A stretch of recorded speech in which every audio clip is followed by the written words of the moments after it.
ये हैं करियामानिक्कम श्रीनिवास कृष्णन, भारतीय भौतिक शास्त्री, शिक्षक और नेता। एक अन्य महान भारतीय जवाहरलाल नेहरू ने उनके बारे में कहा था कि कृष्णन के बारे में असाधारण बात ये नहीं है कि वे एक महान वैज्ञानिक थे, वे उससे कहीं बढ़कर थे। एक उत्तम नागरिक, एक भरे पूरे व्यक्तित्व वाले संपूर्ण इंसान।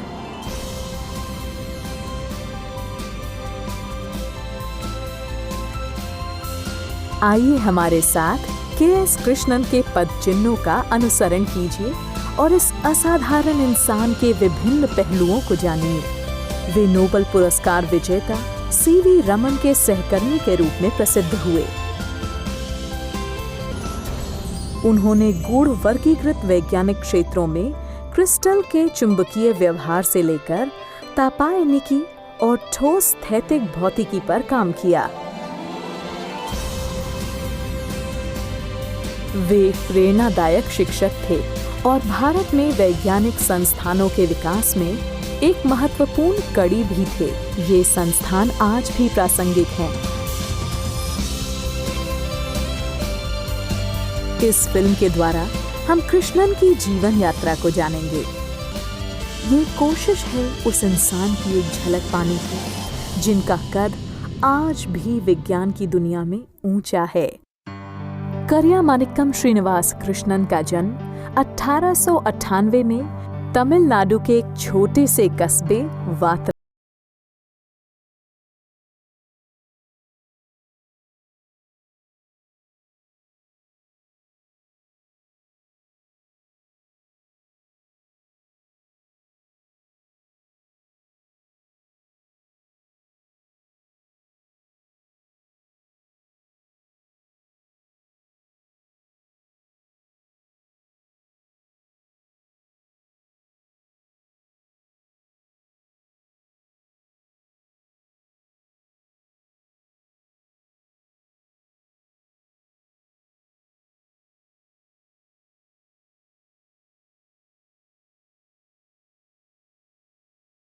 एक बार कृष्णन को आर्किमिडीज के सिद्धांत पर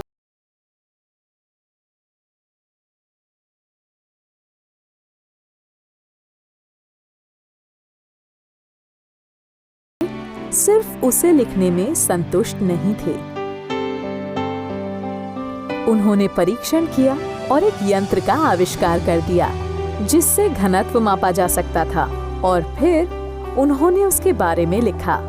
बाद में उन्हें एहसास हुआ कि उन्होंने अनजाने में ही एक वास्तविक यंत्र का वर्णन किया है जिसे निकोलस हाइड्रोमीटर कहते हैं। ये शायद उनके स्वतंत्र विचारों और अनुसंधान को समर्पित जीवन भर के पेशे की शुरुआत थी। 1914 में कृष्णन मदुरई चले गए और वहां के अमेरिकन कॉलेज में पढ़े। फिर वे चेन्नई गए, तब उसे मद्रास कहा जाता था, जहां वे मद्रास क्रिश्चियन कॉलेज से जुड़े।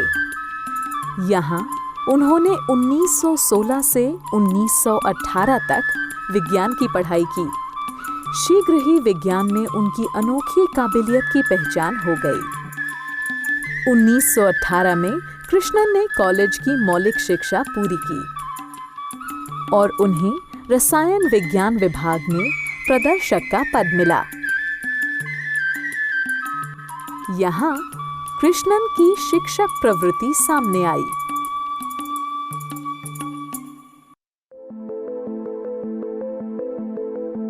वे अपना दोपहर का भोजन का समय भी अपने छात्रों के लिए रखते थे। उस दौरान एक बड़े से कक्ष में अनौपचारिक और मुक्त रूप से विज्ञान पर चर्चा होती थी। बहुत से छात्रों का दावा था कि उस दौरान वे सामान्य कक्षा के मुकाबले कहीं अधिक सीखते थे। शिक्षण से कृष्णन पूरी तरह संतुष्ट थे, लेकिन ये उनके लिए काफी नहीं था। वे पूरी तरह से अनुसंधान करने के इच्छुक थे। इसके लिए उन्हें ये जानना जरूरी था कि उनका अगला कदम क्या होगा। उसी समय एक युवा वैज्ञानिक सी.वी. रमन के कामों की चारों ओर चर्चा हो रही थी।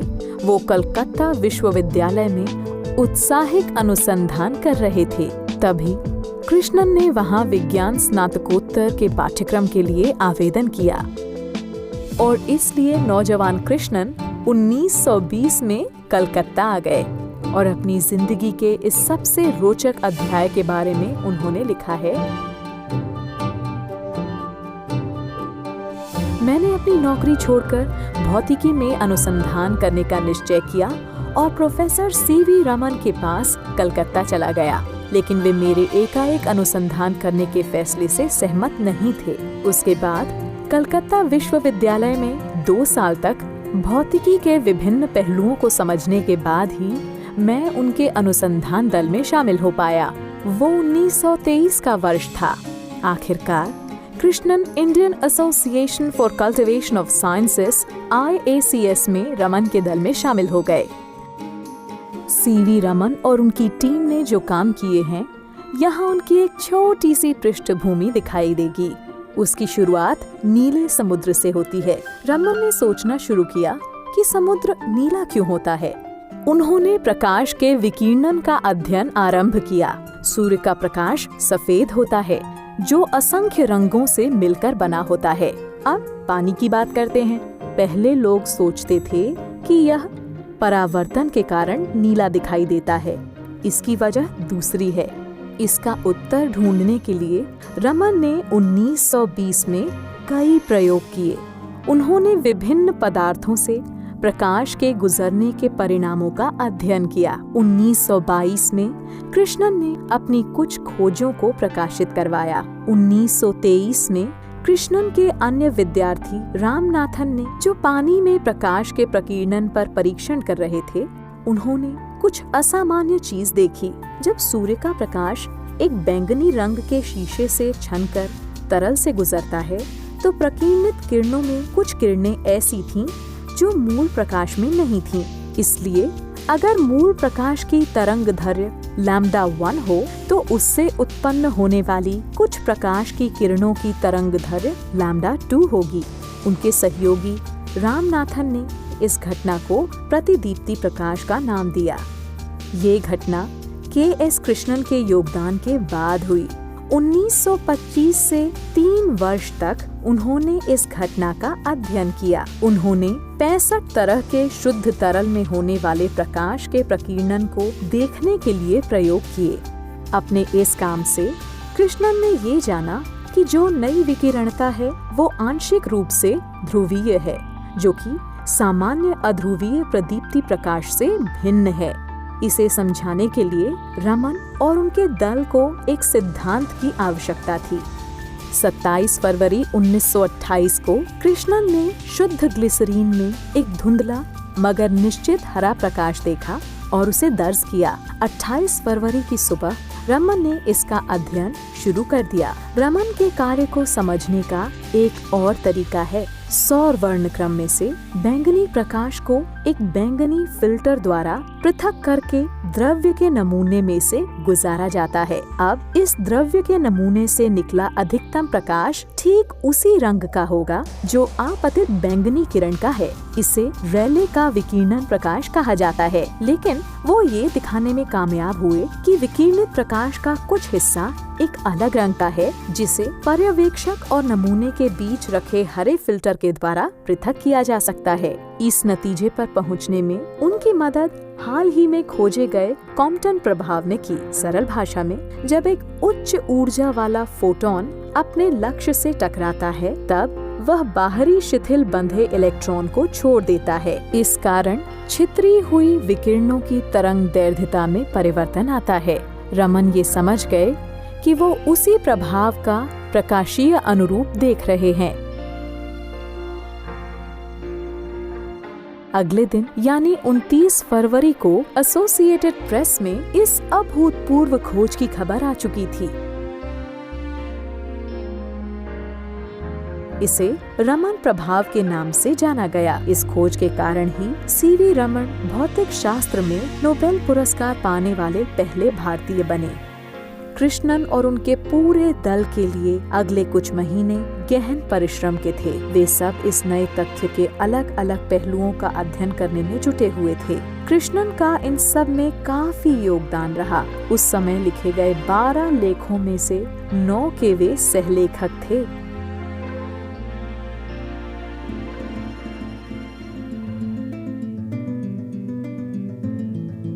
आज भी रमन प्रभाव के कई उपयोग हैं। इन्हें रमन स्पेक्ट्रा कहते हैं।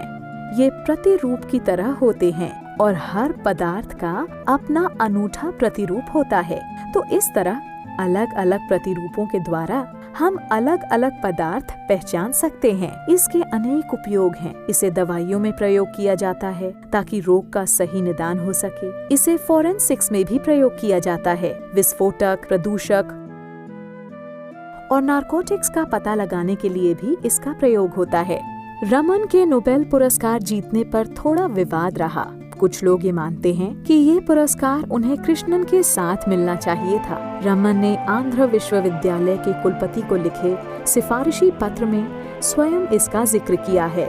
1930 में दिया गया भौतिक शास्त्र का नोबेल पुरस्कार प्रकाश के छितराने पर 1921 से कलकत्ता में शुरू किए गए कार्य के लिए न देकर केवल 1928 में किए गए कार्य के लिए दिया गया है। तो जाहिर है कि कृष्णन का भी इस पुरस्कार में हिस्सा है। कृष्णन स्वयं यही कहते हैं कि रमन उनके साथ निष्पक्ष रहे हैं। 1928 में जब कृष्णन कलकत्ता में थे तब वहाँ आर्नल्ड समरफील्ड आए। वे जर्मन भौतिक शास्त्री थे जिन्होंने परमाणु और क्वांटम भौतिक शास्त्र में पथ प्रदर्शक का कार्य किया था। इनका कार्य इतना विशिष्ट था कि उन्हें रिकॉर्ड 81 बार नोबेल पुरस्कार के लिए नामांकित किया गया था। कृष्णन ने उनके द्वारा तरंग यांत्रिणी विज्ञान में आधुनिक विकास विषय पर दिए गए व्याख्यान सुने। इन सभी को सुनने के बाद कृष्णन ने कलकत्ता विश्वविद्यालय द्वारा प्रकाशित किए जाने वाली किताब की सामग्री इकट्ठी करने में आर्नल्ड समरफील्ड की सहायता की। उन्होंने अपनी मौलिक धारणाएं शामिल की और गणित के नए और सुचारू प्रमाण दिए। समरफील्ड इतने प्रभावित हुए कि वो किताब को संयुक्त रूप से छपवाना चाहते थे, लेकिन कृष्णन ने बड़ी ही विनम्रता से मना कर दिया। अब ये जान लेते हैं कि कृष्णन किस प्रकार के व्यक्ति थे। उन्हें अपनी संस्कृति से बहुत लगाव था। उन्हें कर्नाटक संगीत बहुत पसंद था और तमिल व संस्कृत साहित्य का गहरा ज्ञान था। साहित्य के लिए उनका अपार प्रेम था। उन्होंने प्लूटो से लेकर कॉनन डॉयल तक सब लेखक पढ़ रखे थे। वे खेल प्रेमी भी थे और टेनिस, फुटबॉल और ब्रिज खेलते थे। एक विज्ञान सम्मेलन में कुछ रूसियों से हुई मुलाकात से कृष्णन की विनोद वृत्ति और जीवन उत्साह का पता चलता है। वहाँ खूब वोडका पी जा रही थी और एक रूसी ने कृष्णन से कहा कि वोडका एक घूंट में पी जाती है, न कि धीरे धीरे। कृष्णन, जो कभी शराब नहीं पीते थे, उन्होंने कहा कि वे सबको मद्रासी तरीके से पीना सिखाएंगे और ग्लास को होठों से छुए बिना ही वोडका पी गए। कृष्णन के वैज्ञानिक सफर में अगला कदम था ढाका विश्वविद्यालय के भौतिक शास्त्र में शामिल होना। उस समय इस विभाग का सारा दारोमदार एक और महान भारतीय वैज्ञानिक S.N. बोस पर था। उन्होंने अपना ध्यान एक नए क्षेत्र में अनुसंधान के लिए केंद्रित किया। क्रिस्टल्स की अपनी संरचना के संबंध में चुंबकीय विशेषताएं। विभिन्न क्रिस्टल्स के चुंबकीय विसंदैशिकता को मापना कृष्णन के अनुसंधान का उद्देश्य था। आगे बढ़ने से पहले ये जान लेते हैं कि चुंबकीय विसंदैशिकता क्या होती है। कोई भी वस्तु लीजिए और उसे चुंबकीय क्षेत्र में रखिए। अगर वो वस्तु चुंबकीय समदैशिक है तो वो हिलेगी नहीं, लेकिन अगर वस्तु चुंबकीय विसमदैशिक है तो वो हिलेगी और चुंबकीय क्षेत्रों में से किसी एक के साथ अपनी धुरी की सीध में आ जाएगी। तो चुंबकीय विसमदैशिकता का मतलब है कि किसी वस्तु के चुंबकीय विशेषताओं या गुणों की दिशा निर्भरता। आज की अत्याधुनिक मशीनों के कारण इस प्रकार का माप लेना आसान लग सकता है, लेकिन 1920 में कृष्णन को ये तकनीक बनाने में बहुत मेहनत करनी पड़ी और उन्होंने मेहनत की। उन्होंने इसे बल आघूर्ण प्रक्रिया यानी क्रांतिक बल आघूर्ण विधि का नाम दिया। कृष्णन के प्रयोग को समझने से पहले माइकल फैराडे के कार्यों के बारे में थोड़ी सी जानकारी ले लेते हैं। 19वीं शताब्दी के पहले दशक में फैराडे ने यह खोज की थी कि अगर चुंबकीय क्षेत्र में हलचल पैदा की जाए तो विद्युत करंट बनाया जा सकता है। उन्होंने ये भी दर्शाया कि हलचल जितनी तेज होगी करंट उतना ही अधिक बनेगा और हलचल कम होने पर करंट भी कम पैदा होगा।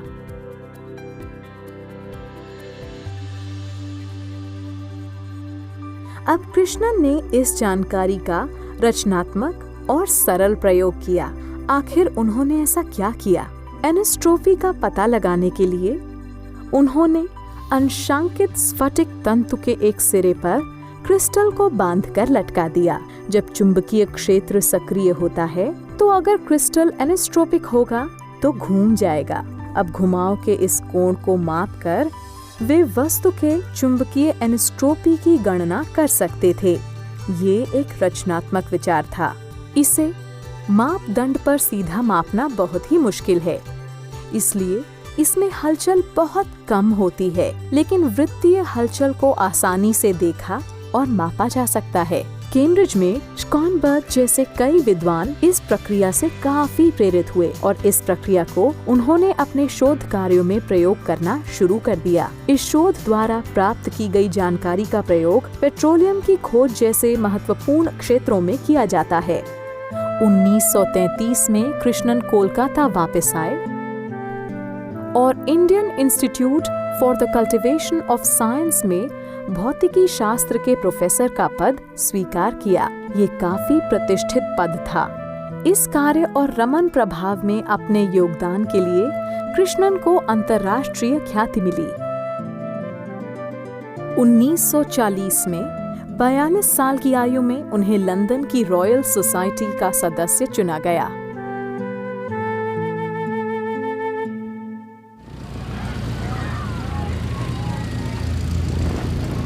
1942 का वर्ष था और विश्व युद्ध चल रहा था। 1941 में जापान में युद्ध छिड़ गया था और कलकत्ता में खलबली मच गई थी। शिक्षण संस्थानों के बंद होने का खतरा मंडरा रहा था। ऐसे में कृष्णन ने इलाहाबाद विश्वविद्यालय में प्रोफेसर का पद स्वीकार कर लिया। इस विषय में एक रोचक तथ्य ये है कि ये विभाग भारतीय विज्ञान के स्तंभ मेघनाद साहा द्वारा शुरू किया गया था।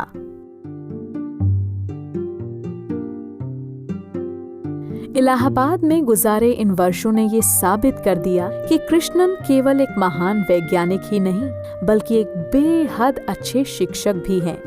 कृष्णन हमेशा अपने छात्रों से कहते थे, भौतिक विज्ञान का मतलब है। कृष्णन के साथ पढ़ने से एक पीढ़ी के वैज्ञानिकों को प्रेरणा मिली है।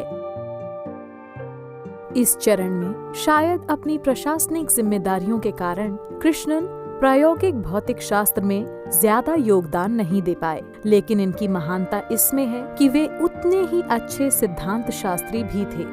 उन्होंने कुछ विशेष धातुओं में ठोसों के भौतिक विज्ञान का अध्ययन करना शुरू किया। ठोसों का भौतिक विज्ञान क्या है? सरल भाषा में ठोसों में परमाणु यानी स्केल के गुणों से वृहद गुणों के बनने का अध्ययन। उन्होंने अपने युवा सहयोगी के साथ धातुओं और मिश्र धातुओं की विद्युत चालकता के विश्लेषण का कार्य शुरू किया। बाद में इस अध्ययन में द्विकर्मी मिश्र धातुओं को भी शामिल कर लिया गया। उन्होंने पदार्थ के संयोजन और प्रतिरोध शक्ति के बीच परस्पर संबंध स्थापित कर दिया। तारों को बनाने के लिए आवश्यक पदार्थों को चुनने के लिए ये जानकारी बहुत उपयोगी है।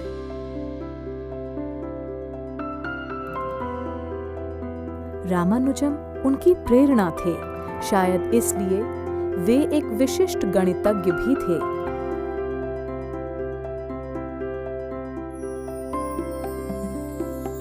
उन्होंने अपने इलाहाबाद के वर्षों में गणित में काफी शोध पत्र प्रकाशित किए। ऐसे प्रायोगिक भौतिक शास्त्री का मिलना बहुत ही दुर्लभ होता है, जिसकी गणित और सिद्धांत पर इतनी गहरी पकड़ हो।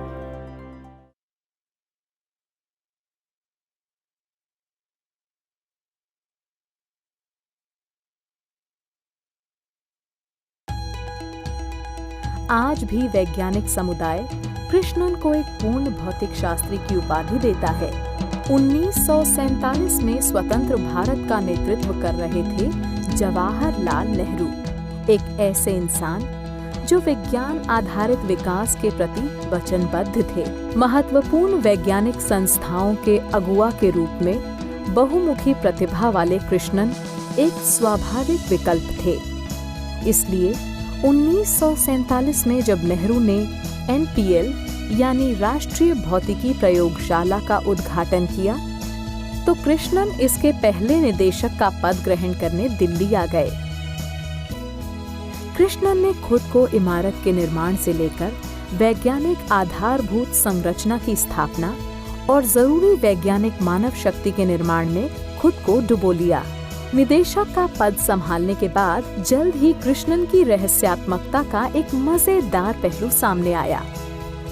NPL का निर्माण जारी था। इसके प्रवेश द्वार के पास एक ठेकेदार 2 पेड़ों को कटवा रहा था। कृष्णन जब वहां से गुजर रहे थे तो उन्हें ये देखकर बहुत गुस्सा आया। उन्होंने आर्किटेक्ट को बुलाया और पूछा कि आप इन पेड़ों को क्यों कटवा रहे हो। आर्किटेक्ट ने जवाब दिया कि श्रीमान, हमने सोचा कि ये यहाँ देखने में कुछ अजीब लग रहे हैं।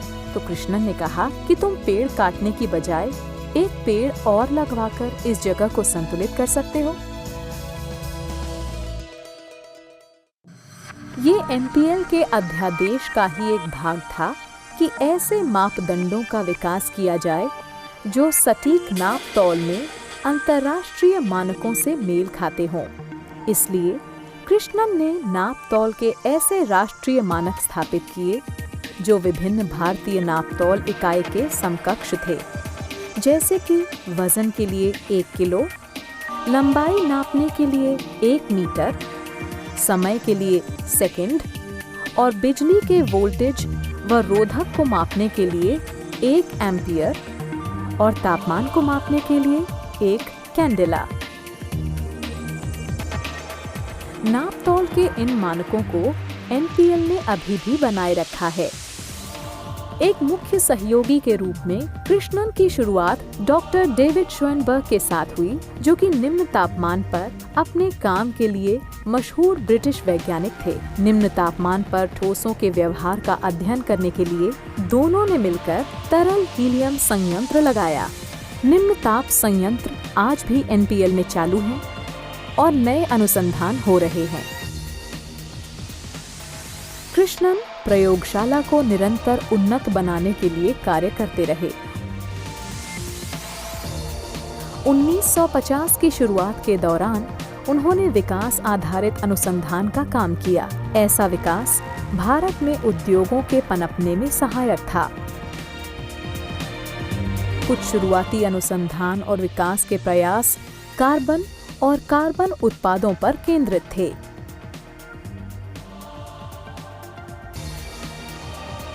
कार्बन का अनुप्रयोग टॉर्च की बैटरी से लेकर अंतरिक्ष यान बनाने तक होता था। ऐसी बहुत सी जानकारियां उद्योगों को दी गईं। NPL में उनके एक अन्य सहयोगी एक और मजेदार कहानी याद करते हैं। एक बार वे मुख्य द्वार पर किसी का इंतजार कर रहे थे। विदेशों में प्रशिक्षण पाए एक युवा वैज्ञानिक उनके पास आए और उनसे प्रयोगशाला को देखने के बारे में पूछा। उसे यह आभास ही नहीं हुआ कि सामने वाले इस प्रयोगशाला के प्रधान कृष्णन हैं। बिना एक शब्द कहे कृष्णन उन्हें अंदर ले गए और उन्हें प्रयोगशाला का कामकाज दिखाया। आखिरकार जब वो एक कमरे के आगे से गुजरे जिसकी नेम प्लेट पर निदेशक लिखा था, उधर इशारा करके कृष्णन ने कहा कि ये उनका कमरा है। कहने की आवश्यकता नहीं है कि वो युवक अवाक रह गया।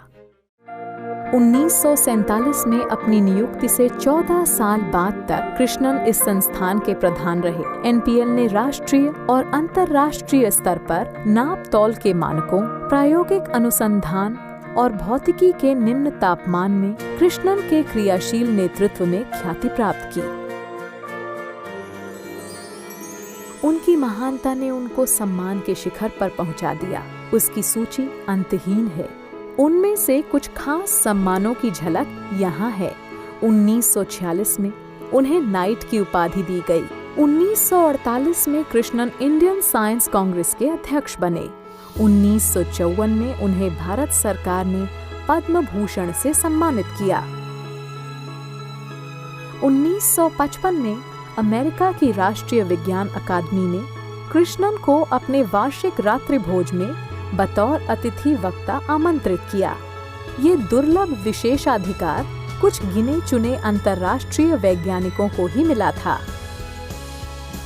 उन्होंने प्रख्यात अमेरिकी वैज्ञानिक श्रोताओं को मंत्रमुग्ध कर दिया। अपने 40वें और 50वें साल में कृष्णन ने अपना काफी समय औद्योगिक अनुसंधान और वैज्ञानिकी परिषद, विश्वविद्यालय अनुदान आयोग, परमाणु ऊर्जा आयोग और कई सरकारी संस्थानों के साथ काम करते हुए बिताया।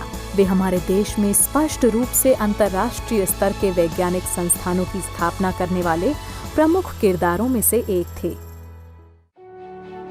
वो 1961 का वर्ष था। इस साल कृष्णन को पहला भटनागर स्मृति पुरस्कार मिला। जल्द ही वे लंबी छुट्टियों पर अमेरिका में अपने बेटे और उस पोते से मिलने रवाना हुए जिससे अमेरिका में वे कभी मिले ही नहीं।